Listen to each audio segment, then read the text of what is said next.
E aí, turma? Oi, gente. Tudo bem com vocês? Segundona. Estamos aqui para falar sobre síndrome do intestino irritável. Foi um dos temas mais pedidos. Ganhou disparado. Vocês estão muito ruins desses intestinos. E semana que vem tem a de resistência à insulina, que ficou em segundo lugar no pedido. Você não tá aparecendo no meu. Vamos chegar para trás. É verdade. Vamos chegar para trás para aparecer nos dois celulares. Tá, deixa eu virar um pouquinho aqui, ó. Tá, pronto, boa. aparece. Parece sair do meu aqui. Ele não tá ajustando. Você tá pela metade nesse, ó. Será que era o outro celular? Que era menor. Que era menor que era isso. Agora a gente vai ter que dar um jeito aqui. Vocês estão vendo bem? Chega pra trás, não tem problema. Pessoal, só dá um ok se o áudio está bom. Vocês estão vendo bem, escutando bem? Chega pra trás um pouquinho que vai dar tudo certo. Vocês estão... oi. Isso. Vocês estão escutando a gente direitinho? Então vamos falar sobre a síndrome do intestino irritável, que foi um dos assuntos mais votados. E surgiram várias dúvidas super legais, né? Depois a gente discute responde ponto a ponto. Algumas coisas a gente já vai respondendo aqui, que eram coisas que a gente já tinha pensado em falar, né? Mas aí também vocês vão mandando as de vocês. Mas antes de tudo, acho importante a gente mencionar o que é a síndrome do intestino irritável, porque muita gente não sabe o que é, ou tem sintomas gastrointestinais e acha que é uma síndrome do intestino irritável e muitas vezes não é, tá? Porque os sintomas são muito semelhantes a alguns outros acometimentos que acabam às vezes atrapalhando a nossa estratégia, porque eles são estratégias distintas, tá? Basicamente, a síndrome do intestino irritável, ela é caracterizada por um processo inflamatório, só que ela tem como gatilho algumas coisas bem pontuais, que pode ser o processo da alimentação, onde eu chamo muita atenção para aquela pessoa que consome um teor excessivo de proteína, tanto em quantidade, principalmente em fontes animais, e principalmente aquela pessoa que concentra muito a proteína numa única refeição, que chega lá no almoço e come 200 gramas de uma carne de porco, de uma carne de boi, até de uma carne de frango e peixe. Porque essa concentração de proteína, principalmente se o trato gastrointestinal dessa pessoa não estiver muito bem preparado para fazer a digestão, os acometimentos da distensão abdominal, das diarreias, dos desconfortos vão ser muito aumentados. Essa questão da proteína, assim como o FODMAP, são pontos muito importantes a serem avaliados na síndrome do intestino irritável. Perfeito. E aí uma coisa que muita gente perguntou e que é importante a gente frisar, né? Perguntar assim, mas qual é a causa da síndrome do intestino irritável, né? Assim, o Ramon já explicou todos esses processos, mas é muito importante a gente frisar que síndrome do intestino irritável, no final, é um nome que a gente dá para definir um conjunto de sintomas, né? E aí não é uma doença, não existe uma doença chamada, por mais que vai ter CID, né? Vai ter CID, mas é uma coisa assim, é igual tipo dor de cabeça. A dor de cabeça em si não é uma doença, ela é um sintoma.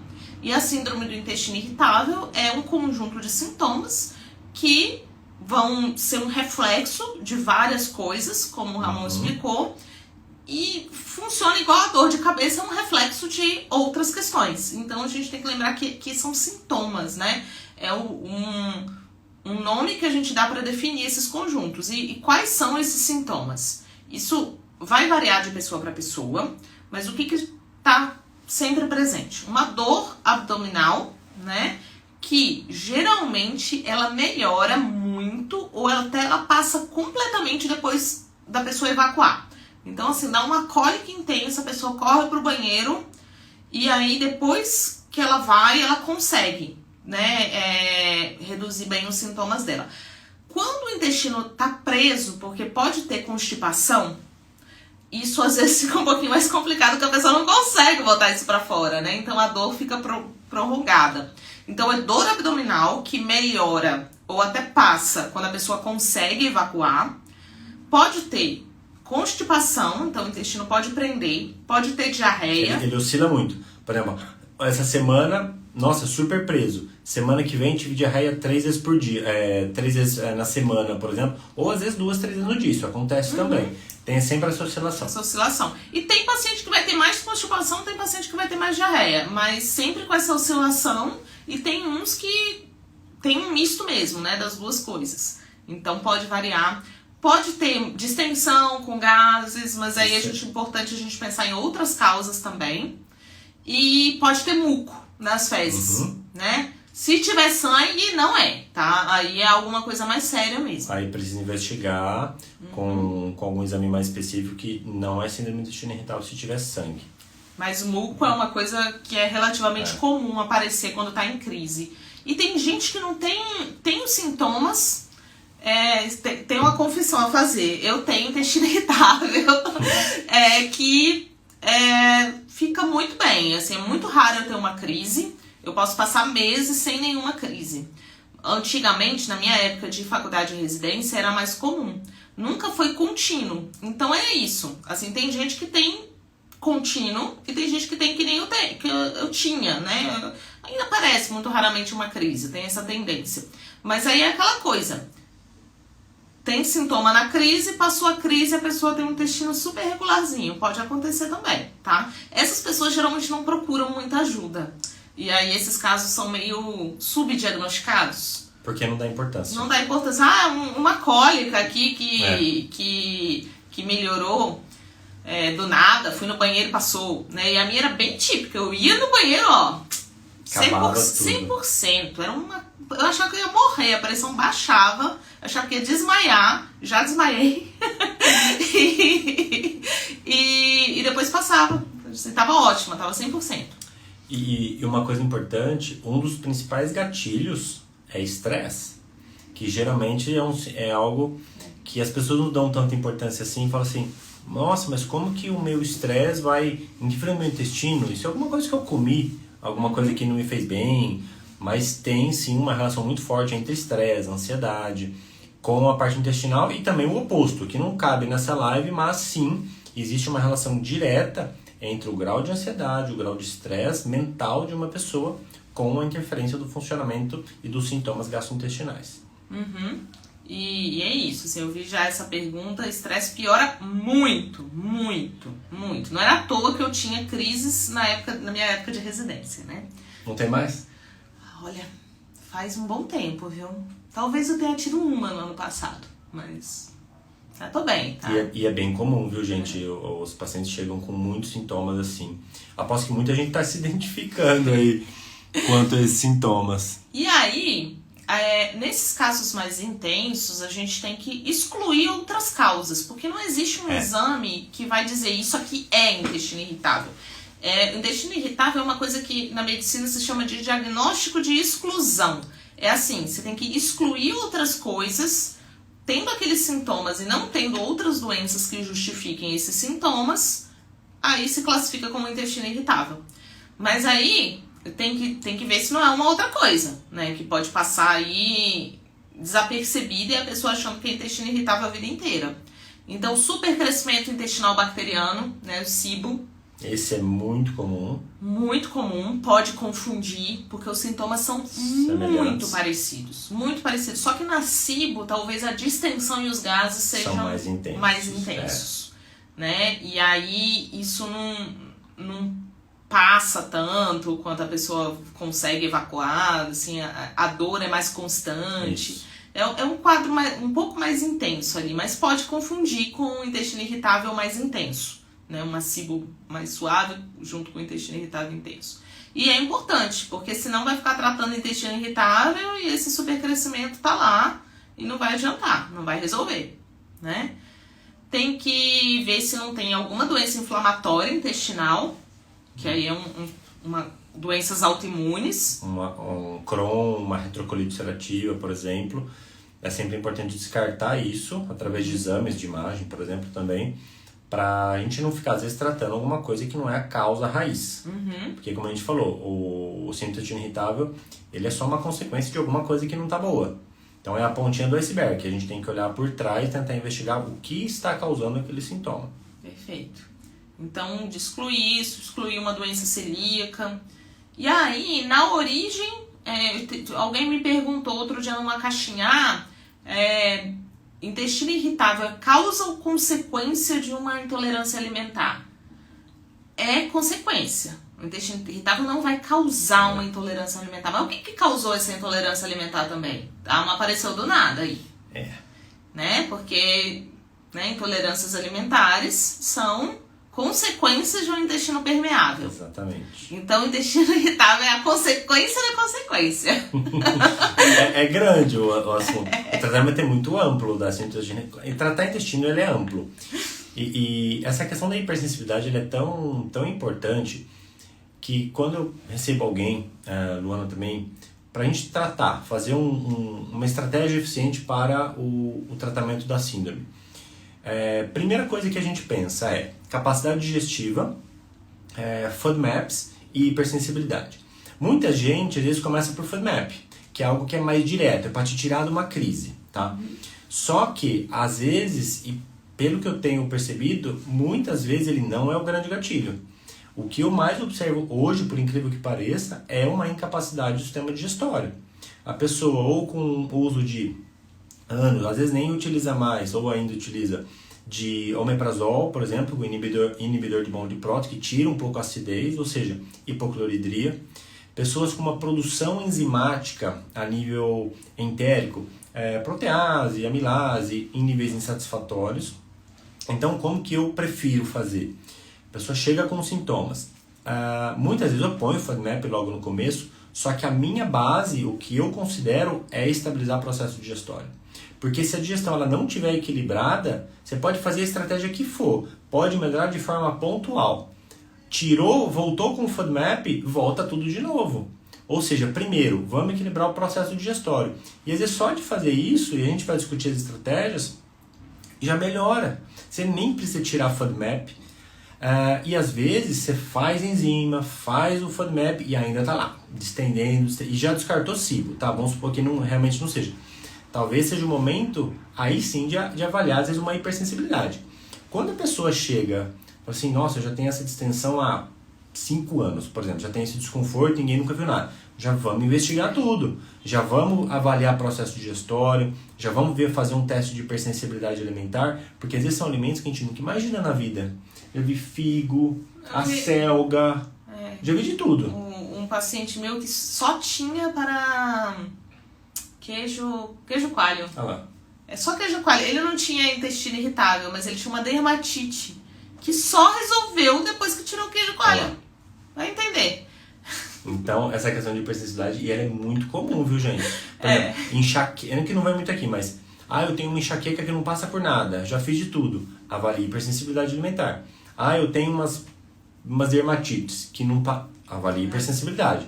Eu tenho rinite, alguma coisa que não avalia. Porque já fez de tudo. É porque a gente recebe muito paciente, assim, claro que a gente não vai pedir um teste de sensibilidade alimentar numa pessoa que começou a ter os sintomas e não tentou de nada ainda. Mas é porque a gente já recebe pacientes que já fizeram muita coisa antes de chegar aqui. Então, aí sim a gente já pede muitas vezes na primeira consulta, mas pessoal com história de já ter usado várias coisas, de já ter tratado e nada ter resolvido, né? Sim. Aí é outra história. Outra coisa importante, a gente falou de FODMAPs. Um dos principais FODMAPs que não é nem para quem tem intestino irritável, eu tiro para todo mundo porque eu não considero algo benéfico, que são os polióis. Xilitol, eritritol, maltitol.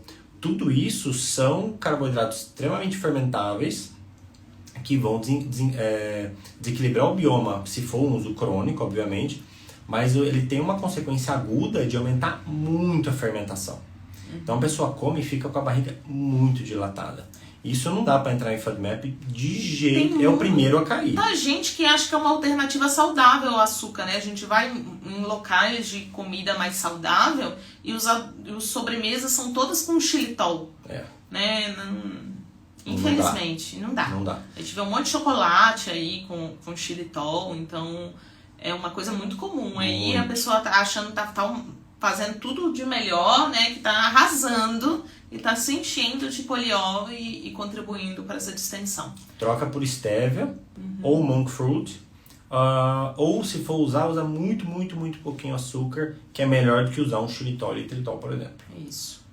E aí eu vi 2 perguntinhas que eu acho que já vale a pena a gente responder. SIBO, diagnóstico sim, não é que é somente o hidrogênio expirado. O hidrogênio expirado dá certeza pra gente. Mas tem caso de SIBO que pela clínica a gente consegue dizer que é SIBO, né? E já meio que tratar, né? Fazer o teste terapêutico. Mas quando for fazer exame é o hidrogênio expirado sim. E a melhor forma de avaliar a hipersensibilidade alimentar é o exame mesmo, de detecção de IgG. É um exame de sangue, mas que faz até com gotinha de sangue, nem precisa, não é sangue venoso. E aí detecta IgG para diversos alimentos. Isso não é alergia, tá? Porque a alergia é via IgE, que é um outro anticorpo. Mas o IgG sanguíneo para os alimentos consegue ver essa questão da hipersensibilidade. Eu acho até importante abrir um parênteses para explicar essa diferença da alergia. Em linhas gerais, a gente tem 2 tipos de alergia. A gente tem alergia imediata. Qual que é essa? Por exemplo, eu sou alérgico a camarão. Se eu comer camarão agora, em 5 minutos, minha orelha incha, meu lábio incha, eu fico todo vermelho e começo a me coçar inteiro. Essa é uma alergia mediada por um anticorpo IgE. É uma alergia imediata. Essa alergia começou, basicamente, ela vai acompanhar a gente pro resto da vida, infelizmente. A alergia, que a gente chama de hipersensibilidade por IgG, ela é considerada tardia. Por exemplo, eu tenho uma hipersensibilidade à proteína do leite, a todas elas, de queijo, qualquer queijo. Se eu comer um queijo agora, hoje às vezes eu não vou sentir nada. Amanhã eu vou estar com algumas petequinhas vermelhas ao longo do corpo e vai me dar uma enxaqueca terrível, tá? O IgG, ele é reversível, porque ele reflete o potencial de resposta imunológica daquele indivíduo naquele momento. Então, qual que é o principal indicador? Permeabilidade intestinal. Às vezes a gente faz o teste de hipersensibilidade e dá um monte de coisa, tá? Não necessariamente tudo aquilo foi o problema causador. Às vezes um alimento apenas foi o desencadeador do aumento da permeabilidade e ele acabou abrindo, a gente fala que abre a porteira. A partir do momento que o intestino está permeável, você vai ser hiperreativo a tudo. Às vezes é uma proteína do kiwi, por exemplo, lá que tem resíduo de látex, do mamão também, abacate também. Às vezes você nem tem isso, só que por a permeabilidade intestinal estar tão aumentada, você também responde a isso. Então a estratégia para isso é modular a permeabilidade intestinal, o muco protetor, tirar o alérgeno, e isso é totalmente reversível, tá? Eu só quis explicar essa diferença porque o pessoal faz o teste de hipersensibilidade alimentar e acha que nunca mais na vida pode comer ovo, por exemplo. Não, isso é um momento, eu coloco 2-3 meses aproximadamente nessa restrição, fazendo o recover da mucosa para depois voltar a inserir. E é um erro bem clássico, Sim. tá? Porque assim, eu já peguei paciente fazendo restrição de alimento que tinha dado positivo em teste de hipersensibilidade alimentar há anos e recomendado por alguns colegas que Sim. acabaram não sabendo usar muito bem o resultado desse teste na hora de orientar. E assim, se alguém chega no meu consultório com... Ramon, eu fiz esse teste aqui o ano passado, tem um ano o teste, eu nem considero. Eu já descarto. Um teste desse eu acho válido em torno de 6 meses, no máximo 1 ano. Mais do que isso, eu acho muito tempo com o teste de IgG. Então vamos falar você falou do processo digestório, e aí poder usar as enzimas, né? E o que mais a gente tem, né? A alimentação, essa questão de evitar os polióis. Deixa eu fazer um parênteses da enzima, que eu acho importante. Boa. Quando a gente vai estimular o processo digestório, eu tenho que pensar em 2 vias. Quem é paciente meu sabe que eu coloco às vezes lá fórmula digestiva A e fórmula digestiva B. Por que eu faço isso? Porque uma fórmula tem ação no estômago, a outra tem ação no intestino. Quando eu vou usar a fórmula de ação no estômago, que é basicamente a betaína HCl, ela tem que estar numa cápsula que abra no estômago. Quando eu vou usar uma enzima entérica, uma pancreatina, uma protease, uma amilase, por exemplo, eu tenho que usar uma cápsula gastroresistente, uma cápsula entérica. Porque se essa cápsula abre no estômago, ela vai perder muito do efeito dela quando chegar no intestino, tá? Porque ela não está preparada para a acidez do estômago. Então, pensa assim, você come e começa a ter desconforto, estimule o estômago com acidez. Se você é aquela pessoa que já acorda com queimação, que toma um limão, dá dor, dá desconforto, invista na enzima entérica. Isso é uma forma, às vezes, no consultório, a gente saber qual estímulo digestório a gente tem que trabalhar. Porque, às vezes, o estômago, a acidez do estômago é tão baixa que fica tudo prejudicado. A acidez do estômago, ela manda em tudo. Porque se não tem acidez no estômago, a digestão proteica já começa baixa. E essa baixa acidez, quando chega no intestino, não gera o estímulo para as enzimas entéricas serem liberadas. Então, a primeira coisa é corrigir a acidez estomacal. Esse eu considero um dos primeiros passos para a síndrome do intestino irritável. Boa, isso é super importante. Eu aprendi a separar minhas enzimas também nos últimos tempos. Tá todo mundo fazendo assim agora. E aí, o que a gente pode usar, né, de estratégia? Falando em suplemento, em coisas assim, na verdade, a gente tem que pensar em direcionamentos diferentes, né? O que a gente quer fazer, né? Síndrome do intestino irritável. Então, a gente quer estimular o processo digestivo, aí o Ramon já falou. A gente quer melhorar um intestino permeável, que muitas vezes está ali de base, né? O famoso leaky gut. Então, a gente tem que dar coisas para recuperar a função de barreira desse intestino. Tem que dar comida para as células da mucosa do intestino, para elas se recomporem e aí taparem os buraquinhos que estão criados lá e que estão deixando passar essas partículas de alimentos muito grandes que estão gerando a hipersensibilidade alimentar. Alguém perguntou assim, então o IgG quer dizer que a pessoa está com a hipersensibilidade, mas não tem? Sim, é isso, porque o intestino permeável está deixando passar partículas muito grandes que não deveriam ser absorvidas, e aí o sistema imune não consegue reconhecer aquilo como alimento. E aí cria anticorpo e aí gera hipersensibilidade alimentar. Exatamente. Então, na base de toda a hipersensibilidade alimentar, a gente tem um intestino permeável. Tanto é que quando a gente pega um hemograma, você vai avaliar a célula branca, você vai ver eosinófilo, que é um marcador de resposta imunológica, resposta alérgica, geralmente. Pode ser verminose, mas quando é muito alto. Você vê lá um eosinófilo acima de 3, 4, 5%, muito provavelmente já existe uma resposta alérgica envolvida ali. Então, é um marcador que às vezes eu uso. Começa a ter sintoma, eu bato o olho no hemograma lá, eosinófilo lá, 4%. Talvez já seja uma pessoa que valesse a pena fazer um teste de hipersensibilidade. Boa. Tem uma coisa importante que eu acho vale muito a pena, que melhora muito, que eu falei da proteína, não fazer a concentração, até aí tudo bem.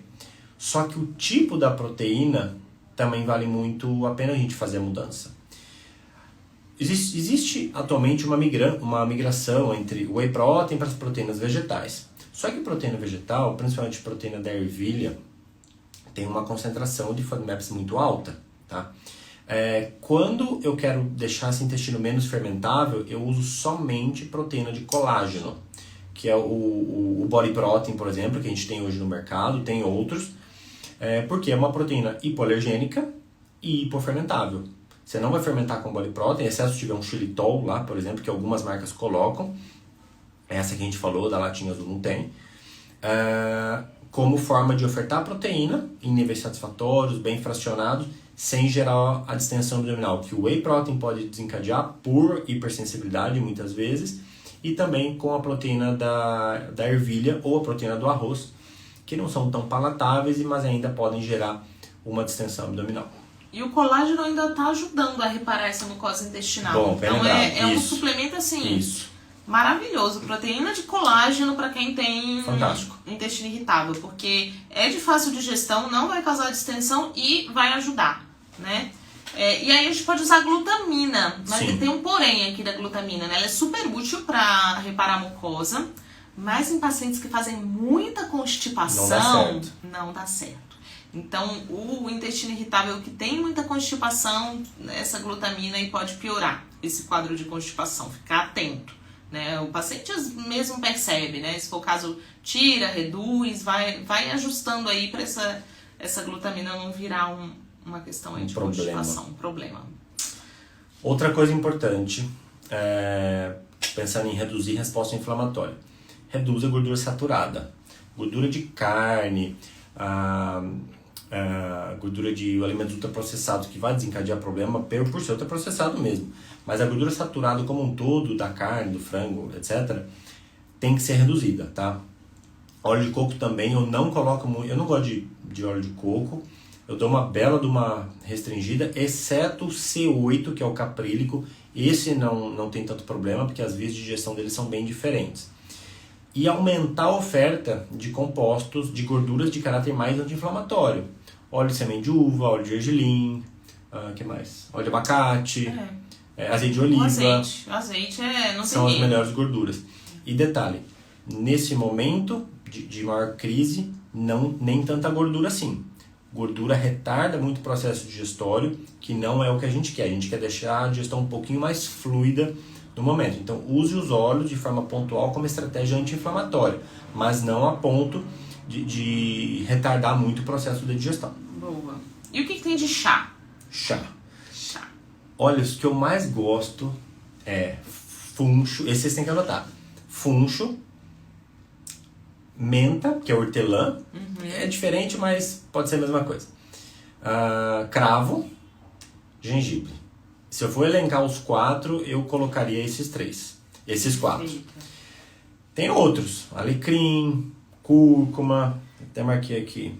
A menta, que é a menta piperita, né? Que é o hortelã. É genial, assim, lá fora dá pra achar suplementos à base de um óleo essencial extremamente puro. Sim. De hortelã, que é possível fazer ingestão. Aqui no Brasil a gente não tem, mas a gente tem o chá, que é uma ótima alternativa aí. Então, hortelã, né, que é a menta piperita, funcho, cravo e gengibre. Gengibre é muito bom. O gengibre, ele é usado em muitos suplementos, pensando em intestino irritável também, e eu vi até que deixaram perguntas em relação a isso, porque tem um muito famoso que tem gengibre na sua composição, que é um suplemento manipulado chamado Biointestil, né, que é polêmico. Sim, é muito usado na SIBO. O Biointestil, a indicação dele formal é de intestino irritável, mas tem muito paciente que piora, né, não é para todo mundo. A gente estava chegando a um consenso em relação a isso. Eu uso muito pouco Biointestil, mas eu uso em doses bem baixinhas, que a dose lá que a gente vê é de 300 a 900 miligramas por dia, é uma dose muito alta. Quando eu uso 150 dividido em 2 vezes ao dia, para dar 300 ao dia, que é a dose mínima, e nunca em paciente que faz diarreia. Isso se for um intestino irritável que faz diarreia, eu não coloco, porque piora essa diarreia. Porque ele aumenta a motilidade, né? Então, no constipação, tem gente que acaba se dando bem. Mas quem faz... E aí, o que acontece? No intestino irritável, muitas vezes a gente tem uma hipermotilidade e isso dá dor, né? Então, o paciente vai piorar o quadro de dor dele. Né? Apesar do gengibre ser benéfico, tem essa questão aí, né? Da dose. A gente não pode estimular demais. Tanto que os tratamentos para o intestino irritável, tratamento medicamentoso, né? Que foi uma outra pergunta super interessante. Tratamento medicamentoso isolado para síndrome do intestino irritável funciona? Gente, é tipo assim, você tá com dor de cabeça todo dia. Vai tomar uma o remédio de dor de cabeça funciona? Pode tirar tua dor, mas e aí? Você vai ficar tomando remédio de dor de cabeça todos os dias e achando que isso tá resolvendo? No intestino irritável é um sinal, ele não é nenhuma doença, ele é um sinal de que tem uma coisa errada acontecendo no seu intestino. A pessoa recorrer ao remédio para aliviar a dor enquanto trata o resto, maravilhoso, né? Às vezes eu passo, né? Que são os antiespasmódicos, né? Que é medicamentos que diminuem essa contratilidade intestinal. Tem um que é a trimebutina, tem vários nomes comerciais, que faz isso e tira a dor. Tem paciente com muita dor, então você tira a dor dele enquanto trata o resto. Mas os remédios, eles agem justamente reduzindo essa contração. Se eu dou muito gengibre para estimular isso, não faz sentido, né? Então é o contrário do que a gente busca. Cuidado com a dose do gengibre. No chá, problema nenhum. Não vai ser um negócio desses suplementos que é muito concentrado, né? Muito concentrado. Muito. Eu assim, eu não tive às vezes boas experiências com esse suplemento.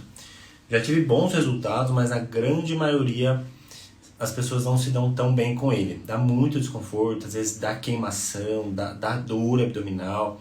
Então eu uso com uma certa parcimônia na minha prática. Isso. E aí, mas a gente pode usar o extrato de gengibre mesmo, numa dose baixa. Pega um extrato bom, padronizado a 15% de gingerol. O de 5% é muito fraquinho. Dá para usar aí, por exemplo, 150 mg 2 vezes por dia, 100 mg 2 vezes ao dia. Longe das refeições, tem um efeito melhor.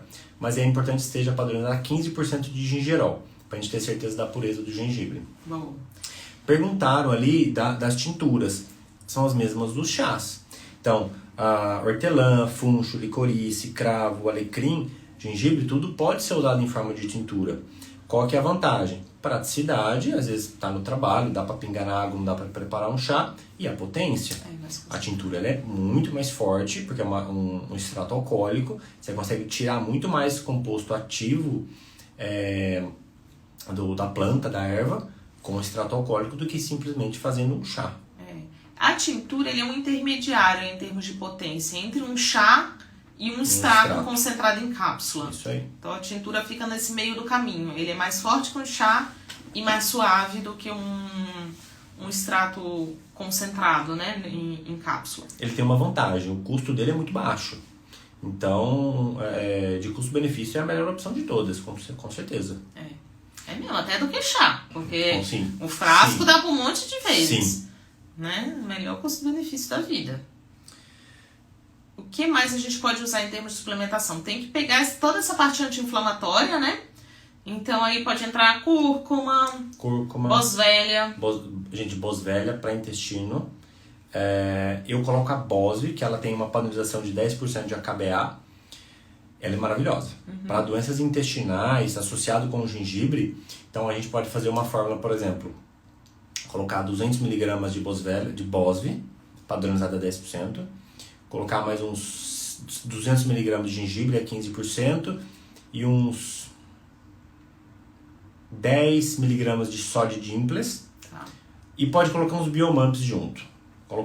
Pega 3, um raminosos, um látex e um gáceri em biomumps deles. Coloca 10 mg de cada. Pronto, você fez uma fórmula excepcional. É muito importante explicar, então, o porquê o biomumps, né? E não um probiótico normal, né? O que são os biomumps? Que muitas vezes quando a gente tem distensão abdominal, se a gente dá probiótico, pode piorar, né? O bicho tá pegando no teu intestino, você vai dar mais gente pra brigar. Você bota lenha na fogueira. Você bota lenha na fogueira, vai piorar gases, distensão, né? Tuas bactérias não estão nem dando conta delas mesmas. Você vai jogar mais gente antes de arrumar a casa? Não dá. E os biomumps são uma forma de a gente dar o estímulo imunomodulador do probiótico sem botar lenha na fogueira, porque já é o bicho morto. Exato. Né? São fantasmas, resquícios do que um dia foram probióticos. Não sei se é uma forma mais científica de explicar isso. Explica melhor aí que eu não tô. Porque assim... Restos mortais de probióticos. Porque assim... Essa foi boa. Para a gente gerar o estímulo imunológico, a bactéria não tem que estar viva, tá? É igual uma vacina, não tem problema nenhum. A vacina tá morta ali. E como você consegue imunidade? Quando você pega um probiótico e você mata ele, por exemplo, que você fragmentou, você abriu a bactéria, ela abriu no meio, tá? Você libera fragmentos desse DNA ali, no meio.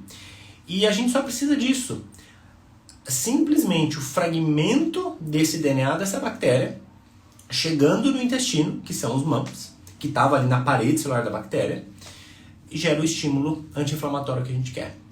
com a vantagem de que, como ela já é uma bactéria morta, que a gente chama de inviável, ela não vai crescer ali, ela não vai fermentar. Se você pega aquela pessoa que acabou de chegar, tá fermentando, fala, vamos colocar probiótico. Gente, essa pessoa estufa, é igual um balão. Fermenta muito. Não dá para colocar probiótico em primeira etapa. Põe numa segunda. No começo, só biomumps. E aí tem uma pergunta genial aqui, que se ferver, né, que era se ferver o probiótico, pode?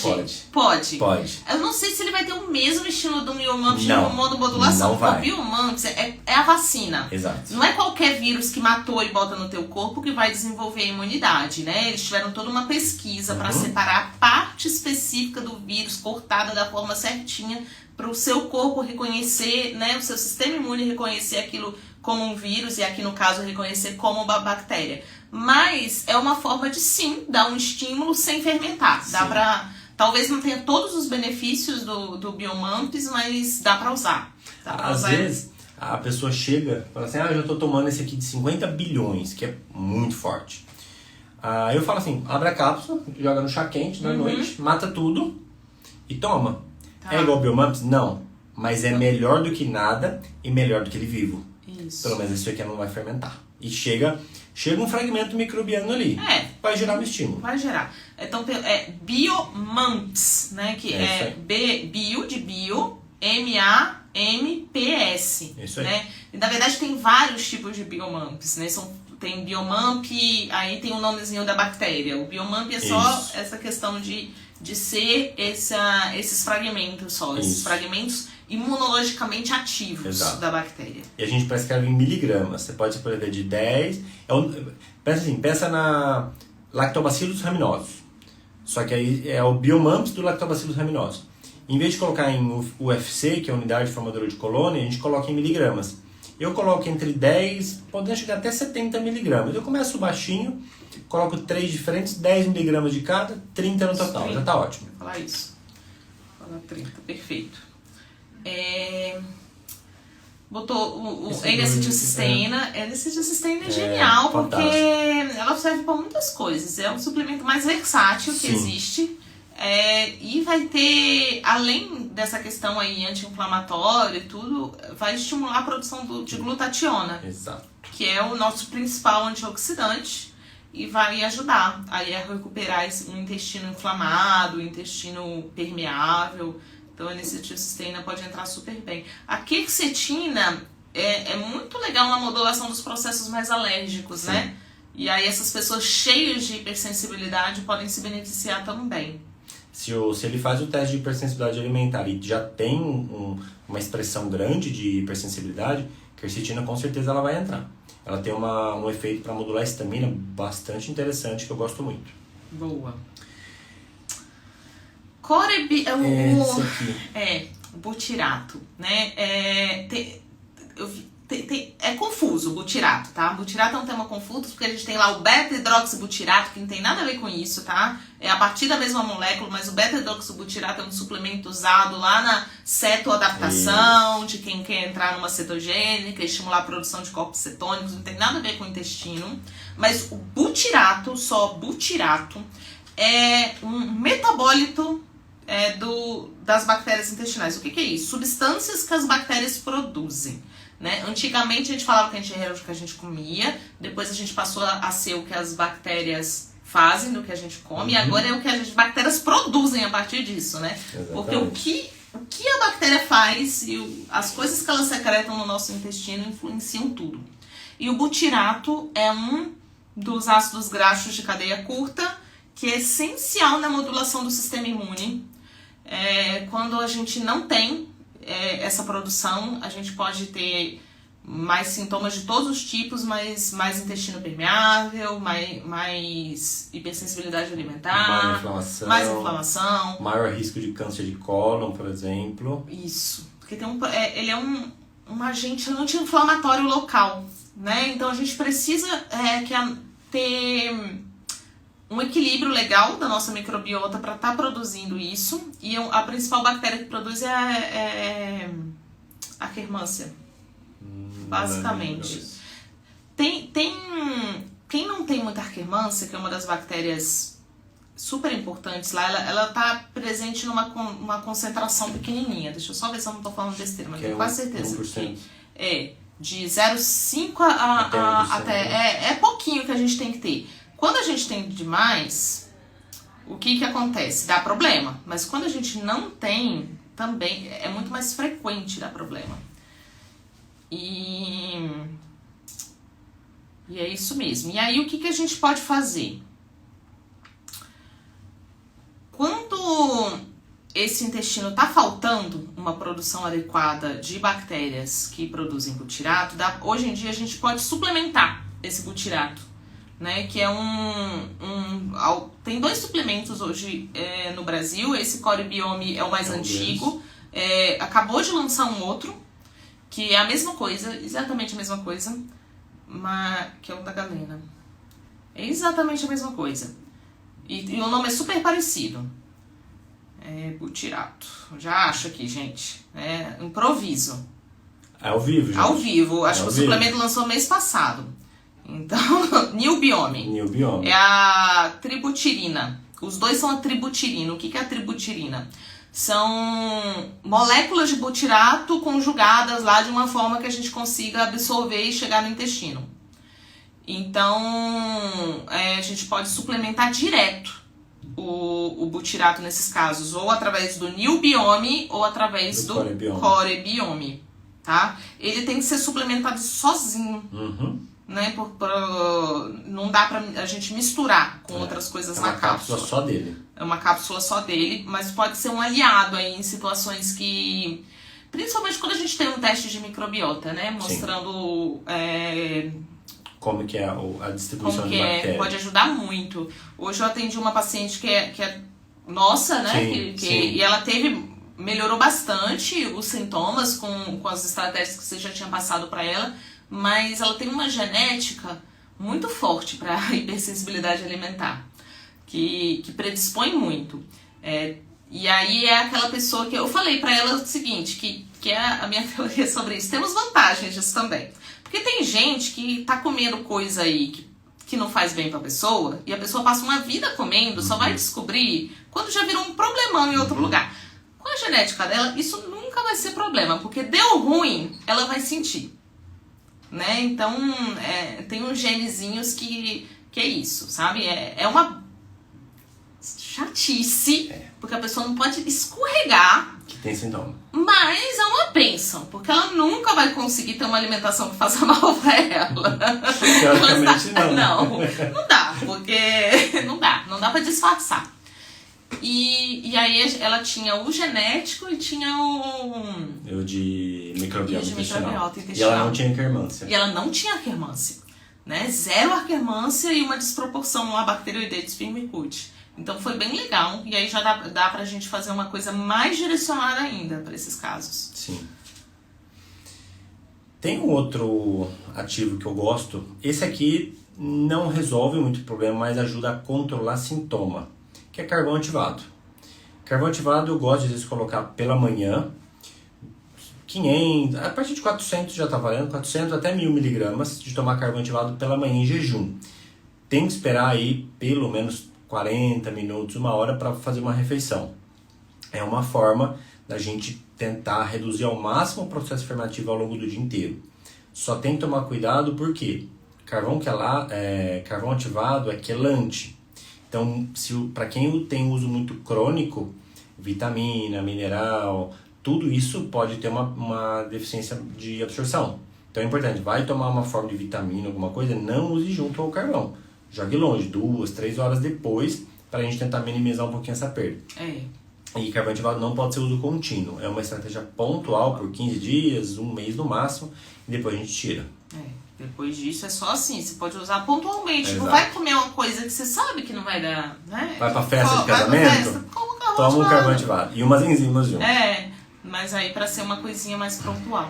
E o própolis? Própolis eu gosto para trabalhar principalmente resposta inflamatória, mas para alguém que já está com aquela mucosa um pouco mais fragilizada, eu prefiro um própolis aquoso. Não uso muito própolis alcoólico nesses casos não. E dose baixa. Lembrando que o álcool, né? Bom, bem lembrado. Intestino irritável e álcool não combinam. Sim. Principalmente as bebidas que aumentam estamina. Principal de todas, vinho tinto. Tá? Então, assim, o vinho tinto tem 2 problemas. Primeiro, o álcool. E segundo, 3, porque segundo que ele é fermentado. E terceiro, que o vinho, por causa dos taninos, aumenta a produção de estamina, que vai desencadear mais distensão abdominal, mais desconforto. Mas o álcool em si é um problema. O álcool pro intestino, pra tudo, gente. Não tem, vamos parar. Que prega. Beber tanto, né? Eu não bebo mais, gente. Não bebo para o bem da minha vida. Mas, estão perguntando se quem tem... Eu acabei de entrar nessa coisa da genética, né? Polimorfismo do metiltetraidrofolato é essa pessoa mais sensível. Não estava falando desse gene, tá? É claro que o MTHFR, que é esse polimorfismo mais conhecido, ele vai fazer com que qualquer coisa seja um pouquinho mais sentida, porque a metilação, que é um dos processos bioquímicos mais importantes do nosso corpo, vai estar impactado. Mas eu estava falando do gene chamado DAO, né? Que é bem específico para essas questões aí de hipersensibilidades alimentares, né? O que mais? Quer ver umas perguntinhas aí? Tem umas aqui também. Algumas a gente já respondeu. Qual melhor fazer? Microbiota ou IgG? Essa pergunta é difícil. Depende muito da pessoa. A gente decide na hora. Nossa, é difícil, né? Difícil. Eu acho que eu faria primeiro um IgG. Eu também. Por quê? A gente consegue tirar os gatilhos. E aí, se mesmo assim não resolver, aí pensa no de microbiota depois. Mas é mais fácil resolver, porque o teste de microbiota ajuda muito. Mas não é uma estratégia mais demorada. O IgG é mais fácil. Ele é direto, estratégia. Direto. Então a gente ganha tempo. E assim, não dá pra modular um microbioma se você continuar comendo um alimento alergênico. E pra você saber qual alimento você tem em percentual, você tem que ter os testes. E às vezes já resolve. Fala assim, a gente dá um tiro de bazuca pra matar uma formiga, sendo que você poderia resolver com a parte mais fácil de todas, que é um teste só de hipersensibilidade. Sim. Aí eu faria primeiro o IgG, sim, nesses casos de sintoma de intestino irritável. Kefir, kombucha, várias pessoas perguntando disso. Depende um pouquinho, porque assim... Pode ser benéfico como parte ali do... O kefir é mais polêmico, porque depende de kefir de quê? Né? Quem é que fez, que bactérias que tem e fermentou o quê? Então, duro que o kefir não dá... Você não tem padronização nenhuma do que tá ali dentro, né? Esse que é o grande problema dele. O kombucha a gente ainda acha aí umas coisas mais... É mais estável. É mais estável. É mais estável. Tem uma marca de kefir que eu super gosto, um kefir super delicado, que é um kefir a partir de chá. Peraí, me deu um branco agora, mas eles são muito legais. Isso eu não sei não, gente, ela que tá falando. Não é um kefir de leite, mas é isso, eles não podem nem ir pro mercado, porque é muito instável. Então a pessoa compra, entrega em casa, tem ali uma semana pra tomar. Não dá pra ficar armazenado muito tempo, não. Eu não conheço. Vou achar essa, agora deu um branco. Deixa eu ver mais umas perguntas aqui. Vê aí. Melhor álcool, gente, não tem melhor álcool. Se for tomar, toma vinho branco verde.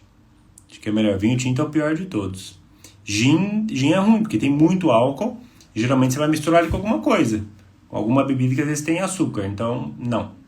Lembra da bebida, concentração alcoólica, tá, gente? Tá pensando no álcool também.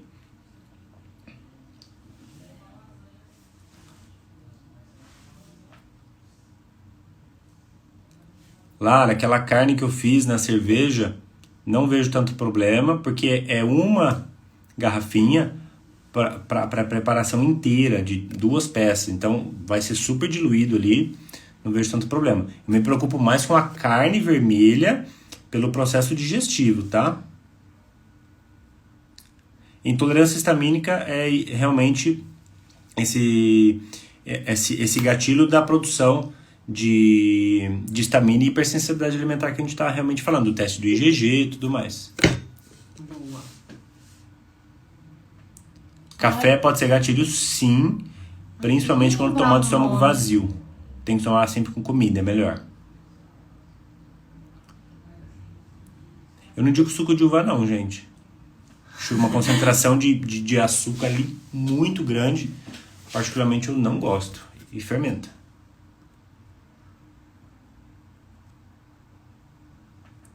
Levotiroxina com carvão. De jeito nenhum. Levotiroxina, o remédio de tireoide é em jejum. Você toma ele sozinho. Você toma o carvão 40 minutos depois. Não pode tomar junto, não? Sozinho, por favor. Sim, a live estará gravada. Ai, chateada que eu não achei o nome, mas depois eu acho e falo pra vocês. Lu, que dose de NAC você usa? A Silvia perguntou. 300 a 600 miligramas por dia, mas... depende, 600 é casos pontuais, 300 a 400 aí, pra maioria das pessoas tá bom. Porque o Dimples, ele tem um efeito anti-inflamatório bem importante. Antioxidante também. Uhum. Se vocês falaram que é bom pra melhorar a microbiota... Qual que a gente falou? A gente falou do Core Biome ou Miobiome, que que é o butirato, tá? E ele, na verdade, é pra dar uma coisa que a microbiota deveria estar produzindo e não está. E aí a gente pode dar esse suplemento para minimizar os efeitos dessa disbiose até resolver a questão ou assim, até você melhorar de outra forma. Própolis em cápsula, pode ser. Própolis em cápsula. Não tem problema. Boa.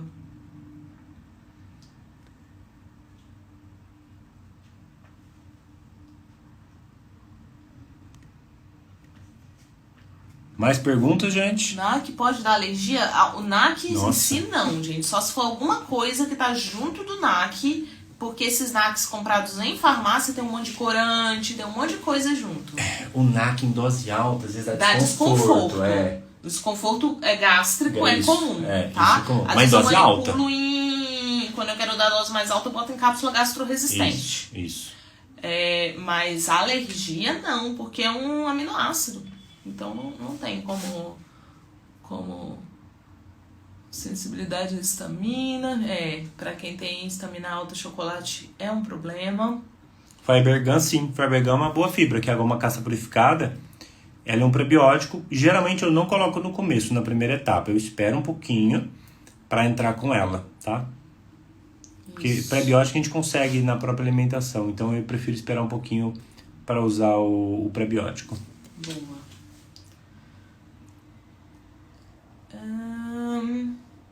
Bom, a maioria das perguntas são coisas que a gente respondeu aqui também.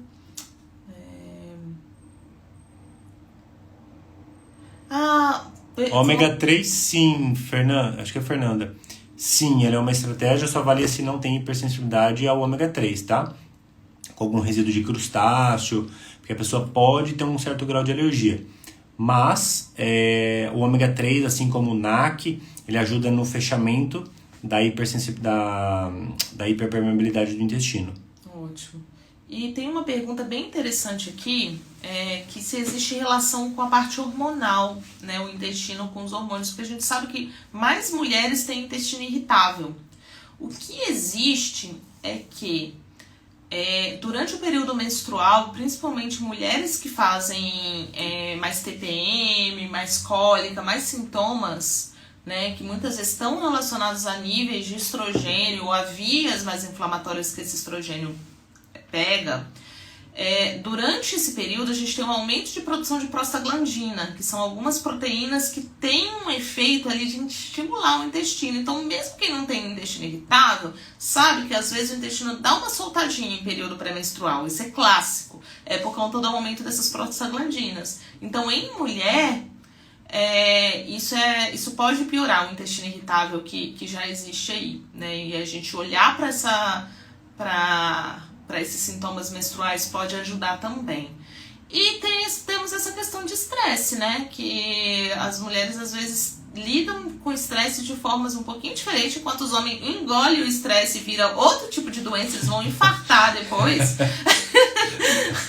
As mulheres têm mais sintomas imediatos. Tem. Né? Não é que um tem mais estresse que o outro, não. São formas diferentes de lidar com estresse.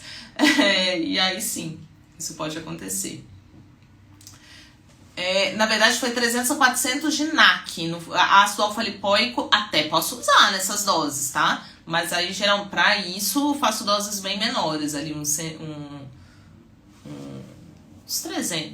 300 de ácido alfa-lipoico. Eu querendo reduzir a dose, mas ácido alfa-lipoico é outra coisa que pode dar desconforto gástrico também. Melhor usar em cápsula gastroresistente. Tem 2 perguntas importantes. Cláudia, probióticos não é pra vida toda. É sempre bom fazer ciclos.